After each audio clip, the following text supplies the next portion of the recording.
Avanzamos en el tiempo, son ya las 7 de la mañana con 3 minutos en el Ecuador continental, una hora menos en las Islas Galápagos, en esta mañana ya soleada en el Distrito Metropolitano. A esta hora recibimos en esta mesa informativa a César Martín, presidente del Consejo de Comunicación, a quien le agradecemos por atender esta invitación. Presidente, gracias por estar en esta mesa de trabajo. Lo hemos invitado para informar sobre toda la ciudadanía respecto de la tarea, el trabajo que se realiza desde el Consejo de Comunicación en defensa, en protección a los periodistas en nuestro país, cuando se habla a nivel mundial de un trabajo delicado que realiza la prensa nacional y que no tienen precisamente las garantías del caso para ejercer la tarea diaria. En este contexto le pregunto, presidente, ¿cómo se viene trabajando desde el Consejo precisamente para brindar protección a los periodistas? Bienvenido, buenos días. Muchas gracias, buenos días, un gran saludo para usted, para toda la audiencia. Bueno, efectivamente el Consejo de Comunicación tiene como competencia principal dada por la Ley Orgánica de Comunicación trabajar por la sostenibilidad del sistema de comunicación social del país, que incluye la libertad de expresión como una de las representaciones máximas de la democracia. En ese sentido, nosotros trabajamos desde 3 ejes fundamentales. Uno de ellos es el tema del monitoreo de contenidos, procurando evitar vulneración de derechos de niños, niñas, adolescentes. Otro tema es la capacitación y la formación continua a los trabajadores de la comunicación. Y uno muy importante, lo que usted cita, ¿verdad?, el tema de la prevención y protección del trabajo periodístico, que se desarrolla a través de una instancia técnica asesora que tiene el Consejo, que se llama el Mecanismo de Prevención y Protección al Trabajo Periodístico. Este mecanismo fue creado en la Ley Orgánica de Comunicación en las reformas del 2022 como una instancia técnica asesora del Consejo de Comunicación y conformado por representantes en su sesión máxima de distintas instituciones del Estado. El objetivo del mecanismo es poner a disposición de los trabajadores de la comunicación que hayan tenido afecciones a su servicio, afecciones a la libertad de expresión como tal, las ayudas que tiene el Estado para prevenir y protegerlos. Como son, por ejemplo, el tema de la protección policial. El Ministerio del Interior forma parte de esta mesa de trabajo del mecanismo. Temas de acompañamiento médico, social, salubridad, a través del Ministerio de Gobierno, Ministerio de Salud, temas de Fiscalía, entre otras. ¿Cómo funciona este mecanismo? Nosotros, a través de la Dirección de Protección de Derechos del Consejo, monitoreamos en caso de existir algún tipo de alerta. También recibimos denuncia propia de los trabajadores de la comunicación y de terceros. Contactamos al trabajador de la comunicación afectado y le ponemos estas ayudas a disposición. El trabajador de la comunicación decide por cuál de ellas optar. Hemos tenido de todo caso, hemos tenido trabajadores que nos han pedido la ayuda completa, inclusive nosotros como Consejo hemos puesto denuncias en Fiscalía a nombre de los trabajadores, y también hemos tenido casos de trabajadores de la comunicación que prefieren seguir por el órgano privado el tema de protección y de ayuda, que no desean la ayuda del Consejo. Se hace un seguimiento, se abre una ficha, se hace un seguimiento permanente de estas alertas y de los resultados de las mismas, de tal manera de que se pueda garantizar este trabajo, ¿no? ¿Cómo ha venido funcionando el mecanismo? El mecanismo ha venido funcionando desde el día 1 del año 2021-22 con el presupuesto asignado al Consejo, es decir, a través de los funcionarios y de las acciones que tiene el propio Consejo, y también del presupuesto de las instituciones. Por ejemplo, el tema de policía se cubre con el presupuesto de policía, lo mismo Defensoría Pública, lo mismo Ministerio de Gobierno. Hemos venido actuando. El único problema que hemos tenido, ¿verdad?, es que al no estar todavía, cuando llegamos a esta institución no lo encontramos todavía dentro de la estructura orgánica, es que sí queremos tener un fondo adicional, un fondo de protección para casos especiales, ¿verdad? Pero no lo habíamos podido tener porque al no estar en la estructura orgánica, el Ministerio de Economía y Finanzas no podía asignar esos recursos. Eso ya se logró en el mes de febrero. Con la ayuda del Ministerio de Trabajo logramos que el mecanismo como instancia técnica forme parte de nuestra estructura orgánica y ya estamos en las mesas de trabajo para conseguir ese fondo, ¿verdad?, que también se hará de mucha ayuda para los periodistas. Eso de manera muy general, ¿no? ¿Qué casos se considerarían especiales, presidente? Por ejemplo, si hubiese que tener algún fondo para reubicación en caso de que el periodista no necesite, ¿verdad?, por temas de amenaza, moverse del país o moverse de algún tipo de ciudad. Tras un informe de riesgos, entendería. Por supuesto, ¿no? Justamente eso es lo que hace no inmediato la obtención del fondo. Tenemos que presentar el proyecto al Ministerio de Economía y Finanzas. También se trata de un fondo especial distinto al presupuesto orgánico regular de las instituciones, que, por decir algo, si es de $100,000 requiere un cumplimiento del 98%, más vale este fondo es exitoso si no se usa.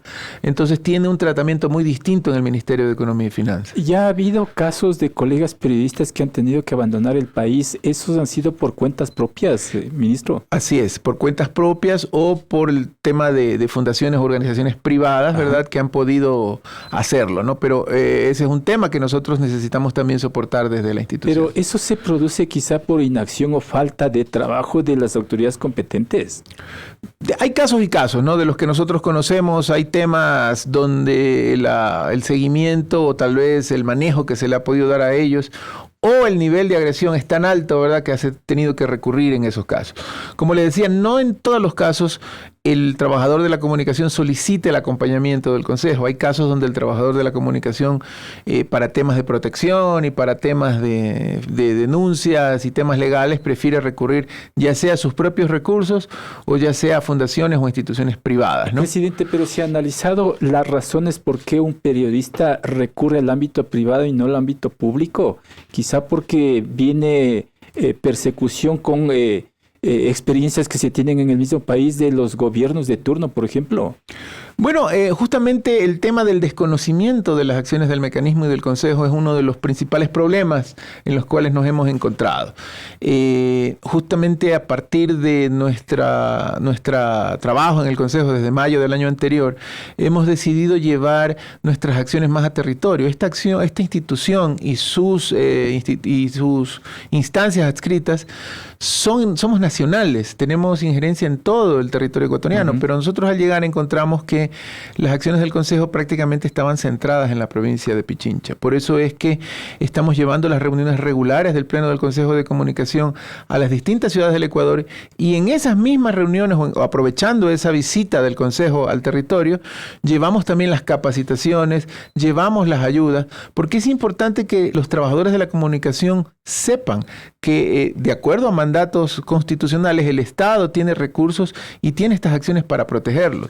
Nos hemos encontrado precisamente en estas visitas a provincias que hay muchos trabajadores de la comunicación que ni siquiera saben que existe el Consejo de Comunicación y eso muchas veces los hace recurrir a otras instancias o a otro tipo de acciones cuando hay este tipo de sucesos.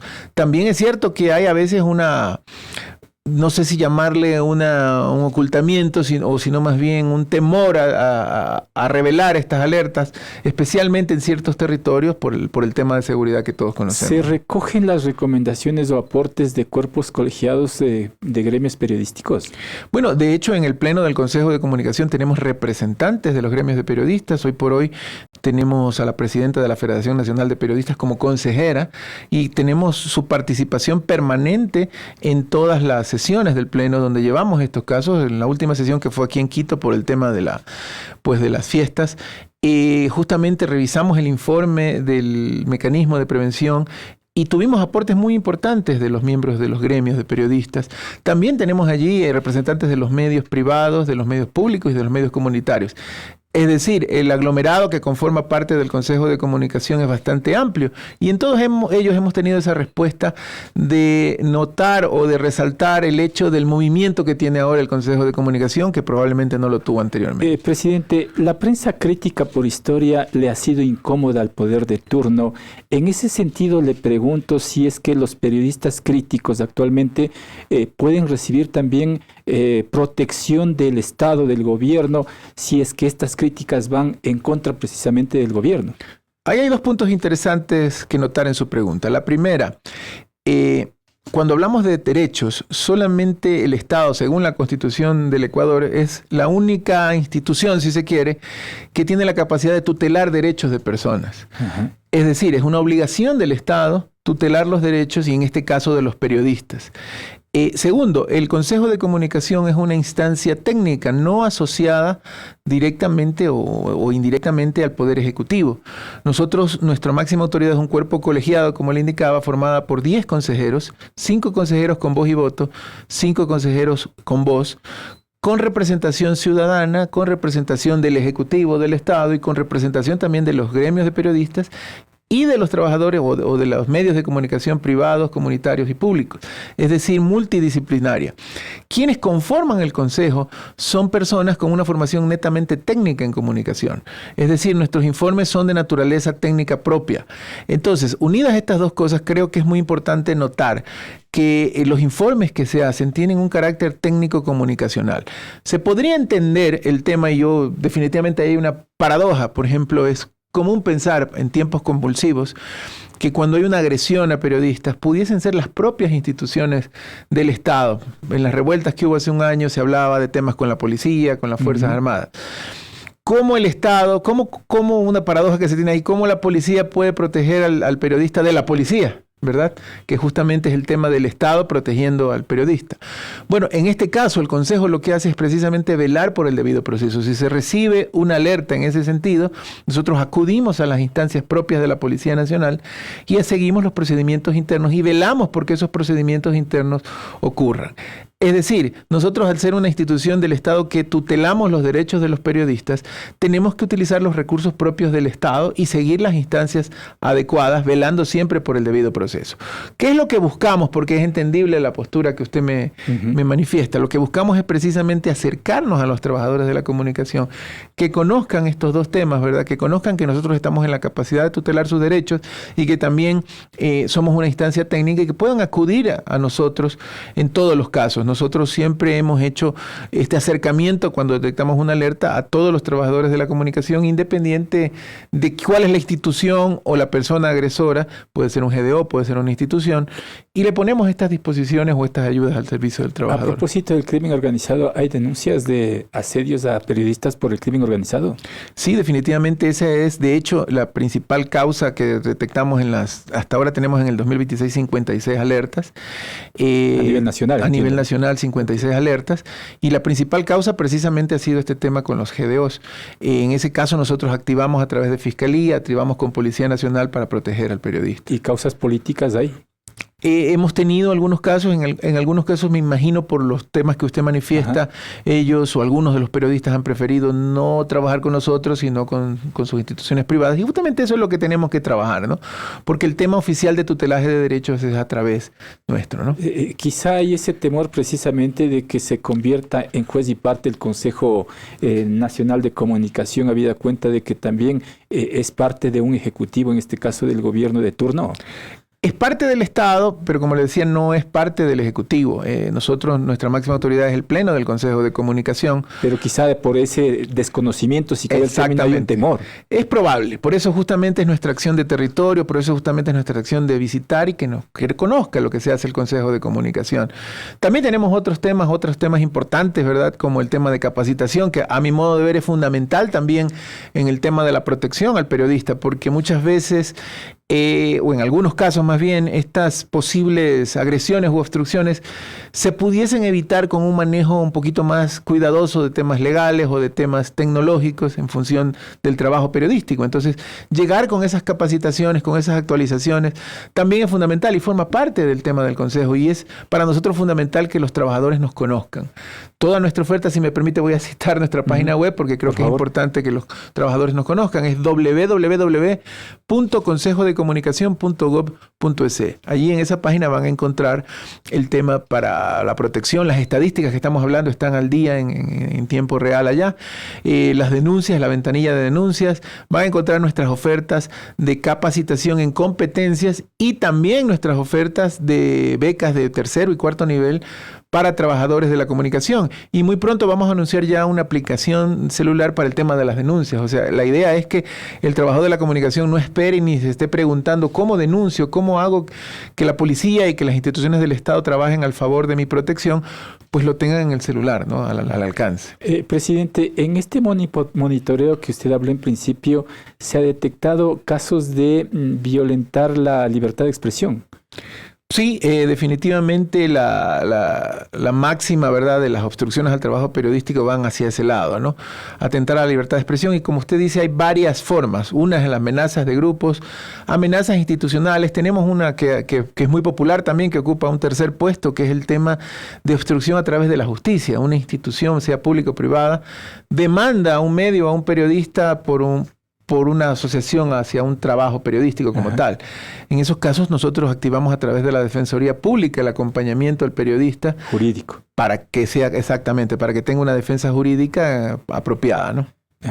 En este contexto y en este trabajo que ustedes levantan, ¿en qué lugares amerita más capacitación?